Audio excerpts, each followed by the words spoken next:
Hi అండి. Welcome to Vanilla's corner. ఈరోజు చాలా టేస్టీగా ఉండే దొండకాయ ఉల్లి కారం కూర చూద్దామండి. చాలా బాగుంటుంది. కావాల్సిన ఇంగ్రీడియెంట్స్ దొండకాయలు నేను ఇక్కడ పావు కిలో తీసుకున్నాను. వీటిని బాగా వాష్ చేసుకోవాలి. ఒక కప్పు ఉల్లిపాయలు, మీడియం సైజు ఉల్లిపాయలైతే 2 సరిపోతాయి. చిన్నవైతే 3 తీసుకోండి. రుచికి సరిపడా కారం, రుచికి సరిపడా ఉప్పు, చిన్న అల్లం ముక్క, 4, 5 వెల్లుల్లిపాయ రెబ్బలు. వెల్లుల్లిపాయ బదులు జీలకర్ర కూడా వాడుకోవచ్చు. దొండకాయలను ఇక్కడ చూపిస్తున్న విధంగా ఈ విధంగా కట్ చేసుకోవాలి. చూడండి, ఈ విధంగా కట్ చేసుకుని ఇలా చాక్‌తో మధ్యగా కట్ చేయాలి. పూర్తిగా కట్ చేయకూడదు. చూడండి, ఇక్కడ వరకు కట్ చేసుకుంటే సరిపోతది. ఇలా ఇంకొకసారి కట్ చేయాలి. అప్పుడు మనకి 4 పార్ట్స్‌గా వస్తుంది. వంకాయని ఏ విధంగా కట్ చేస్తామో అలా కట్ చేయాలి. చూడండి, ఈ విధంగా నేను ఇంకొకటి చేసి చూపిస్తాను. ఇలా కట్ చేసుకుని మధ్య కల్లా కట్ చేసుకోవాలి. మనకి సేమ్ గుత్తి వంకాయ చేసినప్పుడు ఎలా ఉంటుందో ఆ విధంగా, ఇదే విధంగా మిగిలిన దొండకాయలన్నిటిని కూడా కట్ చేసుకుని తీసుకోవాలి. ఇప్పుడు ఒక మిక్సీ జార్ తీసుకొని ఒక కప్పు ఉల్లిపాయలను యాడ్ చేసుకోండి.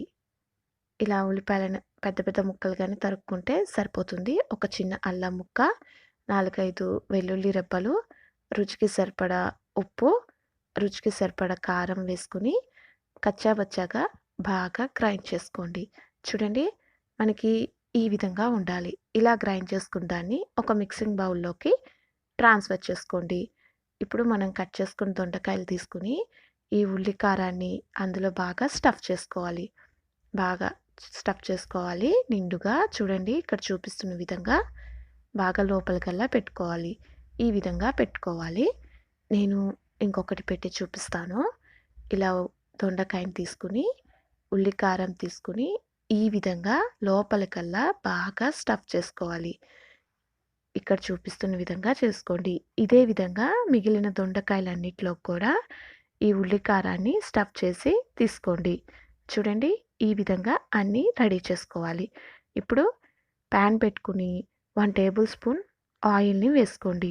ఆయిల్ హీట్ అయ్యాక మనం స్టఫ్ చేసుకున్న దొండకాయలను ఒక్కొక్కటిగా ఆయిల్‌లో పెట్టుకోవాలి. ఇలా అన్నీ ఆయిల్‌లో వేసుకుని మూత పెట్టి ఒక 10 నిమిషాలు బాగా మగ్గనివ్వండి. ఇక్కడ మనం మీడియం ఫ్లేమ్‌లో పెట్టుకోవాలి. మిగిలిన ఈ ఉల్లి కారం పేస్ట్‌ని పక్కన పెట్టుకోండి. మనం అందులో యాడ్ చేసుకోవాలి. మధ్యలో ఒకసారి మూత తీసి ఈ విధంగా కలుపుకోవాలి. లేదంటే మనకి మాడిపోతుందండి. ఈ విధంగా బాగా కలుపుకొని మూత పెట్టి బాగా మగ్గనివ్వండి. 10 నిమిషాల తర్వాత మూత తీసి చూద్దాం. చూడండి, దొండకాయలనేవి మనకి బాగా మగ్గిపోయినాయి. ఒకసారి ఈ విధంగా అంతా బాగా కలుపుకొని మనం పక్కన పెట్టుకున్న ఉల్లి కారాన్ని యాడ్ చేసుకుందాం. ఇలా అంతా ఉల్లి కారాన్ని యాడ్ చేసుకొని కలిసేటట్టుగా కలుపుకోండి. ఇలా కలుపుకొని మూత పెట్టి ఒక 5 నిమిషాలు బాగా మగ్గనివ్వండి. అప్పుడు మనకి ఉల్లిపాయలో ఉన్న పచ్చిదనం కూడా పోతుంది. 5 నిమిషాల తర్వాత మూత తీసి చూద్దాము. చూడండి, మనకి దొండకాయ బాగా మగ్గిపోయినాయి. ఉల్లి కారంలో ఉన్న పచ్చిదనం కూడా పోయింది. ఈ విధంగా అంతా బాగా కలుపుకొని లో ఫ్లేమ్‌లో పెట్టుకొని ఒక 2 మినిట్స్ ఇలా వదిలేయండి. మనకి ఇంకేమన్నా పచ్చిదనం ఉంటే ఉల్లిపాయలో పోతుంది. ఇప్పుడు ఆయిల్ చూడండి, మనకి పైకి తేలింది. ఈ విధంగా ఆయిల్ పైకి తేలితే మనకి కర్రీ రెడీ అయిపోయినట్టు. ఒకసారి బాగా కలుపుకొని స్టవ్ ఆఫ్ చేసుకోండి.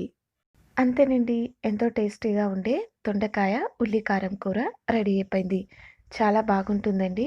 మీరు కూడా తప్పకుండా ఒకసారి ఈ రెసిపీని ట్రై చేయండి. వేడి వేడి అన్నంలో ఈ కూర వేసుకుని నెయ్యి వేసుకొని తింటే టేస్ట్ సూపర్‌గా ఉంటుంది. దీన్ని ఇంకొక రకంగా కూడా చేయొచ్చండి. నేను త్వరలో అది కూడా చేసి చూపిస్తాను. ఈ వీడియో మీకు నచ్చినట్లయితే లైక్ చేసి కామెంట్ చేయండి. మీ ఫ్రెండ్స్‌కి షేర్ చేయండి. అండ్ మన ఛానల్‌ని సబ్స్క్రైబ్ చేసుకోండి.